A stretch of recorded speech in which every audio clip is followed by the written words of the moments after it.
Welcome to the Intro to General Chemistry Lab. So this is where we get started. You'll want to go to Course Overview. I continue to get mail while I record.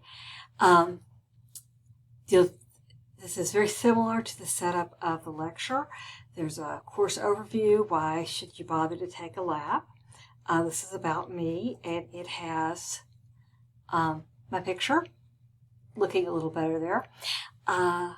And my office hours. These are the hours that I'm generally in my office. Sometimes I'm downstairs in the lab, but you can call me during any of these hours that I should be in.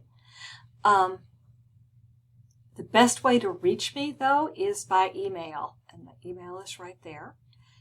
I usually get back within 24 hours if school's in session. This is our course schedule. You're going to want to put all these due dates into your calendar so that you don't miss any of them. If you read the syllabus, you'll know that I do take late labs. Sometimes people have trouble with them and don't realize that they don't know what they're doing until the end, and I'd rather you turn it in right than turn it in on time and have it be wrong.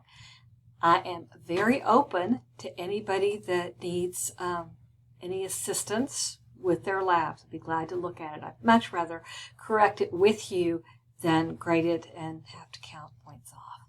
So this is the syllabus. You'll want to look at that. And this is a Blackboard Ultra guide we're going to get out of this. We've got accommodations, academic resources. There's a Blackboard app which you might use for a few things. You're probably not going to want to run your labs on your phone. It's probably not going to work very well. I haven't tried it, but don't suggest it. This is technology troubleshooting and resources and etiquette. This is just being polite to each other.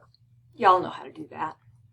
This is your syllabus quiz. It's due Friday at 5, and you must complete it or you'll be kicked out of the class. Once you complete that, you'll be able to get into Achieve, and that's where you'll sign up for the class. You do have to purchase a link to the online simulation software. And also, once you have completed that, you'll be able to do your first simulation. It's not a very long lab, and it should be pretty much fun. As you do this lab, I can't click on it here. As you do it, you'll want to make sure that you write down the data points and things so that you'll be able to complete the multiple choice. And then the next week, we'll be talking about measurements and significant figures. Okay. I'm glad to have you in class, and see you soon. Oh, we're not doing a class meeting in the lab because I believe, at least when I checked, everybody in the lab is also in the lecture. So the lecture meeting, we're going to get rid of everybody that's just in lecture, and we can talk about lab at the end. All right. See you there, I hope. Bye.